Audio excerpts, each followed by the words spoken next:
রাজনীতির দিকে আসি বা রাজনীতি না সরাসরি দেশের পরিস্থিতির দিকে আসি যে আমরা ৫ আগস্টের গণঅভ্যুত্থানের পরে অনেকেই বলছিলেন যে নতুন একটা বন্দোবস্ত চালু হবে, রাষ্ট্র সংস্কার হবে এবং রাজনীতিবিদদের আচরণ পরিবর্তন হবে। নানা রকম প্রত্যাশা কিন্তু অনেকের মধ্যেই ছিল। সেই প্রত্যাশাটা যদি ধীরে, ধীরে একেবারে কমে এসেছে। এখন অনেকেই হতাশই হচ্ছেন। আ রাজনীতিবিদদের আচরণ বা রাজনীতির যে চরিত্র সেটি কি পরিবর্তন হয়েছে ৫ আগস্টের পরে? এতগুলো মানুষের প্রাণের বিনিময়ে বা প্রাণ যাওয়ার পরে? এটা খুবই দুঃখজনক।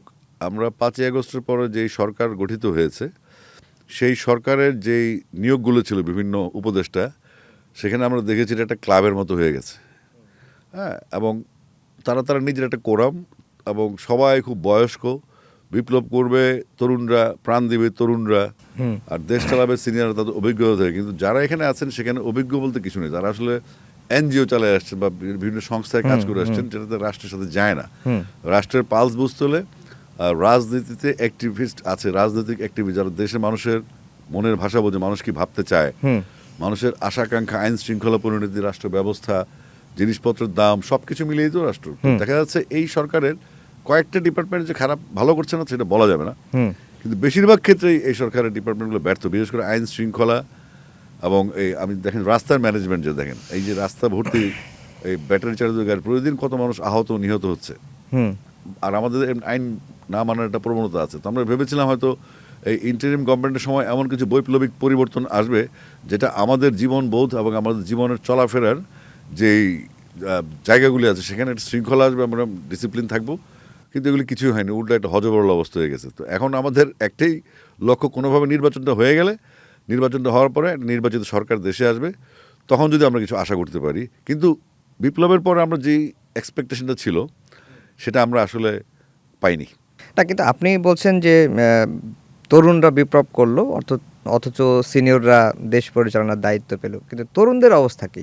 সেটাই বললাম, আপনি যদি মনে করেন যে একটা তরুণদের মধ্য থেকে একটা দল গঠিত হয়েছে, তারা কিন্তু মূল না।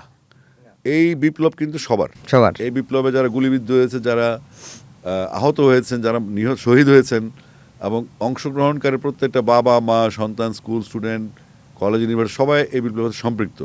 বাট এই বিপ্লবের একটা অংশ একটা দল গঠন করেছে, হুম, সেই দলটা দিয়ে কিন্তু আপনি বিপ্লবকে জাজ করতে পারেন না। হুম, তারা তাদের একটা কনসেপ্ট নিয়ে এগুচ্ছে, তাদের সাথে একটা গ্রুপ আছে। বাট বাংলাদেশ প্রশ্নে কিন্তু বাংলাদেশের তরুণ প্রজন্ম এখনও একাট্টে আছে দেশপ্রেমিক হিসেবে। তারা খুব ওয়াচ অ্যান্ড আউটে আছে। যদি প্রয়োজন হয় আরেকটা বিপ্লব করা, তারা কিন্তু প্রস্তুত আছে, এবং তাদেরকে আমরা সবসময় সরগরম দেখি বিভিন্ন ইস্যুতে এবং যৌক্তিক ইস্যুতে।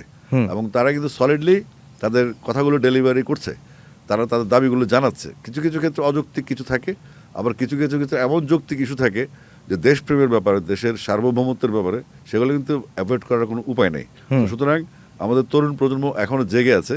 যেটা একটা লাভ হয়েছে আমাদের ৫ই আগস্টের পরে, আমাদের সচেতনতা বৃদ্ধি পেয়েছে তরুণ সমাজ, যাদেরকে আমরা বলতাম ফার্মের মুরগি, তাদের কোনো কাজ নেই, তারা হুম, শুধু ফোন টিপে আড্ডা মারে, ঘুমায় না রাতের বেলা।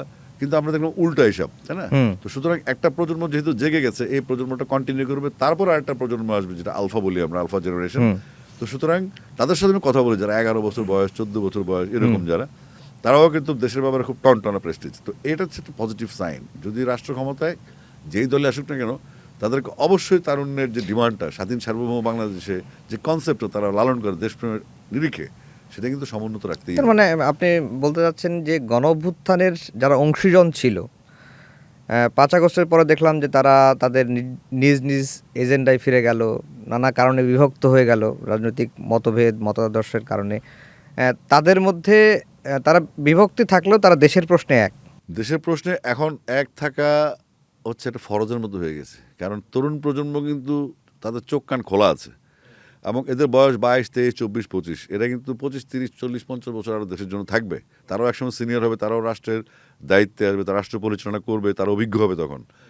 তো এই ৫ই আগস্টের ইস্যুর পরে আমাদের যেই এই নতুন রাজনৈতিক বন্দোবস্ত, আপনি একটু একটু যে প্রশ্ন করলেন, কোনো পরিবর্তন হয়েছে কিনা হুম, রাজনৈতিক হুম, আচার হুম, আচরণে, বা দলগুলো বিভক্ত হয়েছে এবং দেশের প্রয়োজনে আবার এক হয়, সেটা আমরা দেখেছি কখন?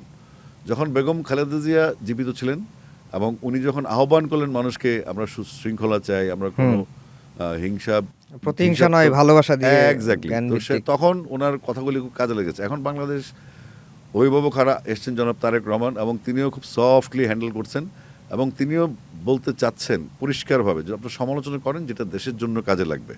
তো আমরা ঠিক রাজনীতিতে এটাই চাই, যে আমি কোনো রকম লেজুর বৃত্তি না করে আমার দেশের স্বার্থ, কোনো রকম দলীয় স্বার্থ না দেখে দেশের স্বার্থে যে ঐক্যমত প্রতিষ্ঠিত হওয়া দরকার, সেই ঐক্যমতের লক্ষ্যেই কিন্তু আমাদের রাজনৈতিক দলগুলির সদিচ্ছা। কিন্তু আলোচনাটা শেষ হলে 2 দিন পরে দেখি আরেকটা ইস্যু নিয়ে তারা আরেক দিকে রওনা দিচ্ছে। তো এটাও আমাদের প্রজন্ম নিশ্চয়ই দেখছে, আমরাও দেখছি, সচেতন মানুষ, আপনারা যারা মিডিয়া কর্মী আছেন সবাই কিন্তু দেখছে। তো এগুলো আসলে একটা সংঘর্ষ। সংঘর্ষের মধ্যে কি হয়, জন্ম হয়। যেমন আপনার মনে হয় একটা পাথর যেটা নদীর নিচে থাকে বা বহমান থাকে, সেটা কিন্তু একসময় ক্ষয়ে যায়, ক্ষয়ে বালুকণা হয়ে যায়। এই বালুকণাটা কিন্তু আবার জমে জমে আবার পাথর হয়। সুতরাং এই যে একটা পরিবর্তন, একটা পরিবর্তিত সময়, এটা কিন্তু সময় নেবে। বাট আমরা রাতারাতি কোনো কিছু, এই যে আমি আপনাকে এজ লেভেল নিয়ে কথা বললাম, এটা কিন্তু কালকে আপনি রেজাল্ট পাবেন না, আপনি রেজাল্ট পাবেন 2 বছর 3 বছর পরে, তাই না? তো আমাদের রাজনীতি ঠিক এরকম একটা ট্রানজিশনাল পিরিয়ড চলছে। তো আশা করছি আমাদের পলিটিশিয়ানরা বোঝার চেষ্টা করবেন যে 24 বিপ্লবের পরে তাদের যে মানসিকতার যে পরিবর্তনটা আসেনি এখনো, সেটা যে আসতে বাধ্য হবে সেটাও তারা কদিন পরে দেখবেন।